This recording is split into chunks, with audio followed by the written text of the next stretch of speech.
네, 안녕하세요. 오늘 이 시간은 현대미술사의 아주 특별한 경우를 한번 살펴보도록 하겠습니다. 소위 개념미술이라는 것인데요. 그러니까 영어로는 conceptual art라고 얘기를 합니다.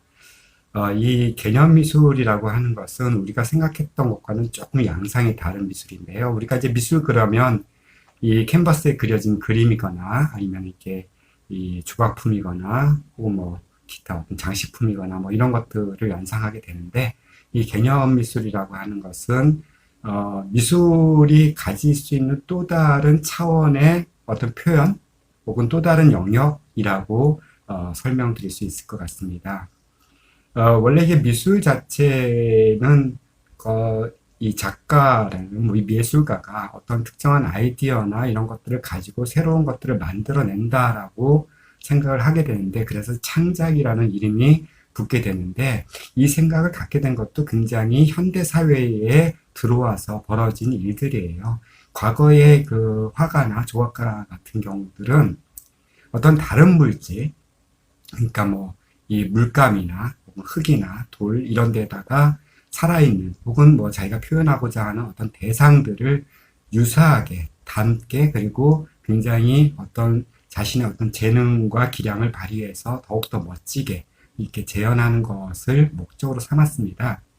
이럴 경우 보는 사람들은 단순히 그것을 비교를 하게 되지요. 자기가 실존했던 인물 혹은 풍경 혹은 여러 가지 어떤 이야기들이 어떻게 그림 속에서 혹은 조각품 속에서 잘 표현이 됐는가, 잘 연출되었는가를 감상하게 되는 건데요. 이 개념 미술은 요것과는 좀 다른 맥락으로서 작품 감상을 하도록 합니다.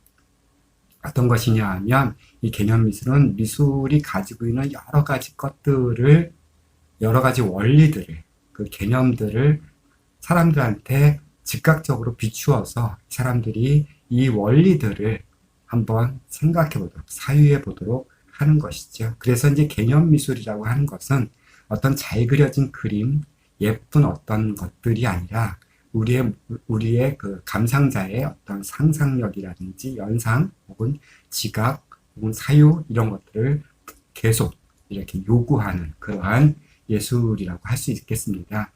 이러한 예술이 언제 나왔냐 하면 한 1960년대쯤인 것 같아요. 이 1960년대는 이제 현대미술이 근대미술과 어느 정도 격리되면서 이제 그것을 딛고 발전하면서 여러 가지 양상으로서 나타났는데요. 뭐 팝아트나 극사실주의 회화도 마찬가지겠지만 이 개념미술도 이러한 어떤 그 미술의 어떤 전환기에 가장 돋보이는 어떤 현상으로서 우리가 인지를 하고 있습니다. 그러니까 이 제목을 붙이는 일서부터 시작해서 어떤 감상을 하면서 이 감상을 통해서 얻어내는 여러 가지 것들이 과거의 어떤 예술 미학 혹은 예술학이 이렇게 추구했던 것과는 조금 다른 지점이라고 말씀드릴 수 있을 것 같아요.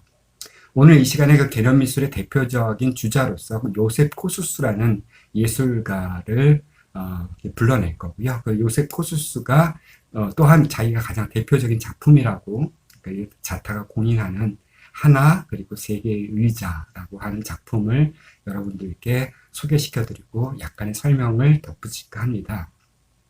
이 요셉 코수스도 역시 마찬가지로 제도적인 미술 교육을 받았던 사람이지만 1960년대쯤 들면서 이 사람은 굉장히 많은 어떤 그 예술에 대한 질문들을 하게 되었다고 해요. 과연 예술의 존재란 무엇일까? 예술은 도대체 무엇을 해야 될 거고 되는 것이고 그리고 예술은 이 시대에 사람들과 어떤 교류를 해야 되는가? 뭐 이런 것들을 많이 고민했던 사람들 같습니다.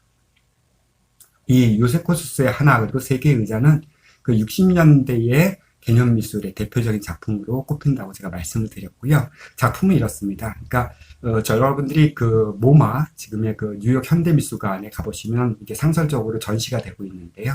이 작품을 보시면 가운데 의자 실제 의자가 하나 놓여 있고 왼쪽에는 그 의자를 찍은 사진이 걸려 있습니다. 그리고 그 의자 오른쪽에는 그 의자를 사전적으로 정의한 이 사전의 한 아티클이죠. 한 그 부분을 이렇게 복사를 해서 이렇게 종이로 붙여 놓은 것이 되는데요.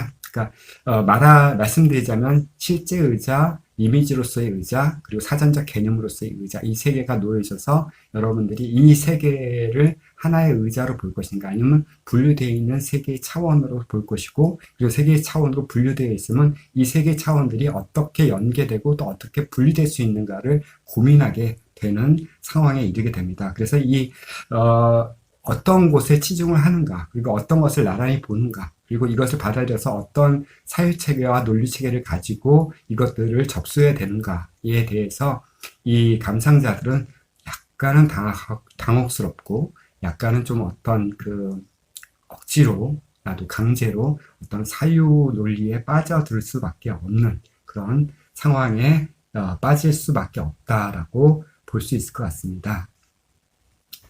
그러니까 여기서 코수스는 이런 식으로 사실은 개념화된 예술을 펼치고 있다라고 볼 수 있겠는데요. 이 개념화된 것들의 가장 정점은 뭐냐면 이 사전의 한 부분을 떼어내서, 그러니까 이 의자의 항목에 해당하는 사전적 정의를 떼어내서 보게끔 했다라는 것입니다. 그러니까 어떤 우리가 언어로서 정의된, 어떻게 보면은 사전적 정의라고 하니까 모든 사람들이 보편적으로 그 의자를 정의할 수 있는 문맥을 갖추고 있는 그 문단을 우리가 먼저 보면서 의자라는 개념을 갖게 되는데요. 바로 이 개념과 실제 의자 사이의 여러 가지 통로들, 그리고 이것들의 어떤 차원들에 대해서 우리는 이제 고민을 하게 됩니다. 이제 여기서 코수스는 여러 가지 생각들을 하게 되지만 그 중에서도 이 플라톤이라고 하는 서양 철학의 아버지를 소환해내는데요. 왜냐하면 이 플라톤의 철학의 가장 중요한 개념이 되는 이데아라는 것들을 먼저 이제 구상의 기본으로 삼았기 때문입니다. 그 이데아라는 것은 뭐냐면 여러분들 머릿속에 가지고 있는 각종 사물이나 현상이나 사건이나 뭐 여러 인물이나 뭐 여러 것들의 원형적인 상태라고 합니다. 그러니까 이 원형적인 상태가 현실 세상에 나왔을 때는 어딘가 이것이 원형이 갖고 있는 완벽성을 조금은 상실한, 그러니까 거기에 비교는 이렇게 어떤 유사성을 가지고 있지만 완벽하게 원형에 가깝지 않은 그러한 모습으로 나타나기 때문인데요. 이 사전적 정의만 놓고 본다면, 여러분들이 오른쪽에 걸려있는 그 게시판만 본다면 여러분들은 그 왼쪽에 있는 두 개의 의자를 달리 생각할 수도 있을 것 같습니다. 하지만 코수스는 그 의자, 자기가 정해놓은 그 의자를 갖다 놓음으로써 이것의 수많은 다양성과 보편성이 어떻게 특정화되는가를 또한 고민하게 될 것 같은데요. 여기서 이제 플라톤의 철학을 조금 고민해 보겠습니다. 이게 이데아라는 것은 하나예요.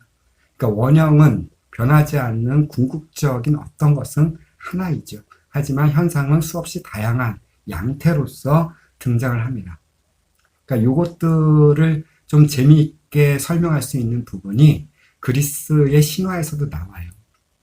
어떤 한 조각가가 가장 완벽한 여인상을 만들어야 했었는데, 이 모델로 삼고자 하는 여인들을 찾아보니까 완벽하지는 다 않았어요. 어떤 여성은 뭐 몸매가 예쁘고, 어떤 여성은 이 다리가 예쁘고, 어떤 여성은 뭐 얼굴이 예쁘고, 막 이렇게 해서 이 수많은 여성들을 모아서 그 장점을 딴 다음에 한 여성을 만들었다고 해요. 그래서 이게 어떻게 보면 현실에 존재하지 않지만 가장 원형에 가까운 아름다움을 추구했다라고 할 수 있겠죠. 그러니까 이 코수스가 실제 의자와 그 이미지로 찍은 그 의자하고 비견됐을 때 이 사전적 정의는 바로 그 조각가가 기대했던 원형의 그 아름다움, 여인, 그러니까 이데아를 얘기하죠. 그 이데아하고는 조금은 다른 형태가 됐을 거라고 생각합니다. 그런데 하지만 여기서 코수스는 또 다른 질문을 합니다. 우리가 실제로 현실 세계에서 활용하고 사용하는 의자는 하나밖에 없어요. 그 가운데에 놓여 있는 실제 의자지요. 그러니까 우리는 어떻게 보면 그 실제 의자의 경험을 통해서 사전적 정의를 거꾸로 불러냈습니다. 그러니까 어떻게 보면 현실 세계에서 그 이데아를 발견했다라고 볼 수도 있는 것이고요. 다시 한번 플라톤으로 넘어갈게요. 이 플라톤의 3단계가 여기서도 적용이 되고 있는데, 플라톤은 이렇게 얘기를 합니다. 목수가 어떤 침대를 만들었다 하면 그 침대는 목수의 머릿속에 간직하고 있는 이데아, 그러니까 침대에 대한 원형적 완벽한 침대를 구성하지만 이 물질과 자신의 노동력의 한계, 뭐 기타 등등 여러 가지 것들이 이렇게 과정에서 전개되면서 완벽하지는 않은 그런 침대를 만들어냈지요. 이게 이 현실 세계의 의자입니다. 근데 그 침대를 만들어 놓은 그 침대를 보고 그렸다면 그것은 또 한 번의 어떤 현실이 아니라 이제는 허상의 세계로 넘어가는 것이 되고요. 플라톤은 그래서 그 이데아가 알리는 현실의 그 침대를 그려놓은 그 그림을 가리켜서 허상의 가장 질 낮은 수준의 그 진실 세계라고 이야기를 하게 되지요. 하지만 우리가 한번 생활을 하다 보면 어떻게 보면 우리는 그 개념적인 의자를 머릿속에 담고 살고 있지만 우리가 의자를 쇼핑할 때 어떤 카탈로그를 보면서 인터넷을 검색하면서 우리는 그 허상으로 보이는 사진 이미지를 가지고 의자를 선택하고 구매하게 됩니다. 이렇게 굉장히 어떤 측면에서 무엇가 더 현실적이고 무엇가 더 진실에 가까운가는 항상 일치하지 않는다는 것. 그래서 일치하지 않는 이 세 가지 양상을 하나의 의자로서 바라보게 만든다는 것.